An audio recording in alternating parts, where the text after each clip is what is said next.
अस्सलामुअलैकुम नाज़रीन, इदराक news of India में आप सभी का खैर मकदम है। अहियाए मजलिस इत्तेहादुल मुस्लिमीन के 66वें सालगिरह के मौके पर आज दफ्तर कुल हिंद मजलिस इत्तेहादुल मुस्लिमीन ज़िला महबूब नगर में रस्म परचम कुशाई अंजाम दी गई। मोहम्मद अब्दुल हादी साहब एडवोकेट सदर ज़िला मजलिस इत्तेहादुल मुस्लिमीन ने पार्टी परचम लहराया और कहा कि मजलिस इत्तेहादुल मुस्लिमीन हिंदुस्तान की वाहिद जमात है जो मुसलमानों की क़यादत कर रही है और आने वाले दिनों में कांग्रेस और बीजेपी दो कौमी पार्टियों के बाद अगर कोई पार्टी है तो मजलिस इत्तेहादुल मुस्लिमीन है। मुसलमानों को मशवरा दिया गया कि वो अपनी पार्टी को मजबूत करे और मजलिस से वाबस्ता हो जाए। इस मौके पर Maqsood bin Ahmed Zakir advocate secretary Majlis, Syed Sadatullah Hussaini councillor floor leader और सदर town Majlis Mahbub Nagar Mushtaq Rasheed deputy floor leader व councillor Muzammil Mohiuddin, councillor Majlis Mohammed Mahmood, Majlis councillor Mohammed Jahangir Khadri, साबिक councillor Mohammed Ilyas Mujahid Khadri, youth leader Majlis Wahid Sana Farooq Ali, Mohammed Abdul Maboob, Mohammed Abdul Samad, NRI Mohammed Salim Farid Nayas, Mohammed Farid Syed Jameel साहब, सीनियर लीडर मोहम्मद ताहिर साहब, सीनियर लीडर मोहम्मद इफ्तिखार याबा, मोहम्मद अब्दुल वहीद, मोहम्मद हाजी अजीज़ भाई, अब्दुल बारी साहब, मोहम्मद अदीब, शादान खादरी, मोहम्मद फरीद, मोहम्मद अशरफ अली, मोहम्मद ज़मीर, मोहम्मद ज़फ़र अयाज, इमरान शरीफ, वाजिद अली, फरीद उद्दीन, अलू इमरान, अनीस, रिजवान, अब्बास और दीगर मजलिसी कायदीन और मुहब्बान मजलिस की कसीर तादाद मौजूद थी। रस्म परचम कुशाई के बाद मजलिस काफिले की शक्ल में हर साल की तरह इस साल भी बारगाह हजरत सैयद अब्दुल कादर शाह साहब मजदूब रहमतुल्लाह अलैह पर हाजिरी दी, चादर गुल पेश की गई और सिलातो सलाम का नजराना पेश किया गया और सालार मिलत मरहूम सलाउद्दीन अवैसी साहब, फ़खर मिलत अब्दुल वाहिद अवैसी साहब के लिए मग़फ़िरत के लिए दुआ की गई और नक़ीब मिलत अलहाज बैरिस्टर असदुद्दीन अवैसी साहब और हबीब मिलत अकबरुद्दीन अवैसी साहब की सेहत याबी के लिए दुआ की गई। आइए देखते हैं इस खुसूस में चंद खास मनाजिर हमारी खास रिपोर्ट में। ऐसे ही अहम और ख़ास खबरों के लिए इदराक न्यूज़ ऑफ इंडिया को लाइक करें, सब्सक्राइब करें और शेयर करना ना भूलें। मजलिस इत्तेहादुल मुस्लिमीन महबूब नगर की अहिया के 66वें साल के मौके पर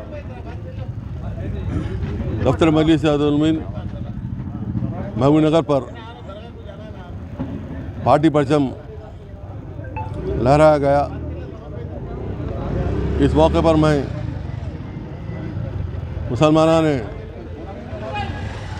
भारत को पैगाम देना चाहता हूँ कि मजलिस इत्तेहादुल मुस्लिमीन इसी इलाके या गली की जमात नहीं बल्कि तमाम भारत के मुसलमानों की मता अजीज़ है। नक़ीब मिल्लत बैरिस्टर असदुद्दीन अवैसी साहब की क़यादत और हबीब मिल्लत अकबरुद्दीन साहब की सरपरस्ती में मुसलमानों ने भारत आज मजलिस से अपनी अटूट वाबस्तगी का इजहार कर रहे हैं। गुज़िश्ता असम्बली इंतखाबात में बिहार हो कि यूपी, मगरबी बंगाल वगैरह में नक़ीब मिल्लत ने मजलिस को वोट देने की मुसलमानों से अपील की थी, लेकिन उन्होंने मोदी के खौफ से बजाय मजलिस को वोट देने के नाम नहाद सेकुलर पार्टियों को वोट दिया। इसकी वजह से मजलिस से उम्मीदवारों को खातिर खा फ़ायदा नहीं पहुंचा। लेकिन आज जब नीतीश कुमार ने उठी लगाई और दोबारा बीजेपी में शरीक हो गए तो यह बात का अंदाज़ा हो गया नक़ीब मिल्लत की जो पेशिन गोई थी वो सही थी कि जो सेकुलर जमातें कभी भी उलट सकती हैं और वो मोदी के साथ जा सकती हैं। आज भारत के तमाम मुसलमानों को असदुद्दीन अवैसी साहब के पैगाम को समझना, ख़ुद अपनी क़यादत को आप बुलंद करना वक्त की अहम ज़रूरत है। आज कांग्रेस और बीजेपी के अलावा को तीसरी बड़ी जमात है इस मुल्क में तो वो मजलिस इत्तेहादुल मुस्लिमीन है। बाकी जमातें रियासत में मजबूत हैं, लेकिन मजलिस ने आप देखा कि महाराष्ट्र में तो MLA और रुकन पार्लियामेंट भी हमारा मौजूद है, बिहार में भी हमारे रुकन असम्बली मौजूद हैं। इस तरह का हमारी जमात भी कौमी जमात का दर्जा रखती है। अगर मुसलमान होश के राहुल ने NRC CRC शोषों और क़वानीन में बदल कर मुसलमानों को हिरास और परेशान करने की बीजेपी की जारी कोशिशों के ख़िलाफ़ सफारा न हो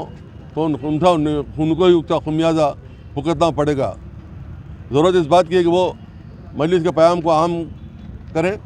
और एक दूसरे बात को समझें और मजलिस को पूरे मुल्क में मुस्तहकम और मजबूत बनाएं। हम बैरिस्टर शरफुद्दीन साहब को भी इस मौके पर कहना चाहते हैं कि आप आगे बढ़िए, तेलंगाना छोड़ दीजिए। हम यहाँ मुनज़्ज़म हैं, यहाँ हम मजबूत हैं, यहाँ हम देख लेंगे, हमारी रियासत में हम आपका काम हम जब संभाल लेने तैयार है, लेकिन मुल्क की फतेह पर आपको काम करना ज़रूरी है और आप आगे बढ़े, हम आपके साथ हैं। यकीनन आइंदा आने वाले साल तक मजलिस को पूरे मुल्क में इस्तेकाम बख्शेगा और तीसरी बड़ी जमात बन के उभरेगी। और मैं हमारे पार्टी के साथियों से भी मुहब्बीन मजलिस से अपील करता हूँ कि वो अपनी अटूट वापसी को जारी वापस रखें, साजिशों से बचे रहें और मजलिस को मतअज़्ज़िज़ समझते हुए मजलिस का